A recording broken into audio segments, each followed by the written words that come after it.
Boss, excuse me, kayo ba si kuya mo, boss? Apo. Pwede bang magpamigay tayo ng sapatos sa pipiliin mo? Ano pwede natin gawin, brother? Sure po, pwede natin gawing content yan. Pwede natin to, sir, na ipa-hunt natin sa mga Ipa-hunt natin followers to natin. din? So yun, guys, syempre nandito tayo sa MOA. Syempre sa nakakaalam ng lugar na to. Ayan, ikot mo, pare. Magpapamigay tayo ng sapatos na pin, cotton sa una makakapunta rito na maghahanap ng sticker ko. Ha? Ayan, sa mga mo, tago natin to.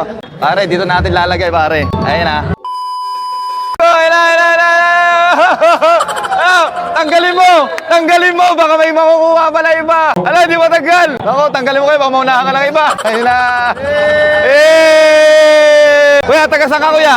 Mandaluyong. Taga Mandaluyong. Saan ka galing? Ito sa may contract sa may SMX. May ginagawa kami ron eh. Nakita ko yung post mo. Kaya tumakbo ka agad. Ang galing, ang galing, ang galing. Siyempre, dahil ikaw yung una nakapunta rito, may bibigay kami sa'yo. Ayun o. Pin, cotton, ayun o. Check mo muna, tingnan natin. Siyempre, quality yan. Check natin yung brand new mong sapatos. Ayun o. Tingin mo tayo, sakto kaya to? Maliit lang siya pero sakto sana ko. Yan, yan, sakto-sakto. Maraming salamat sa Fine Cotton. Yan.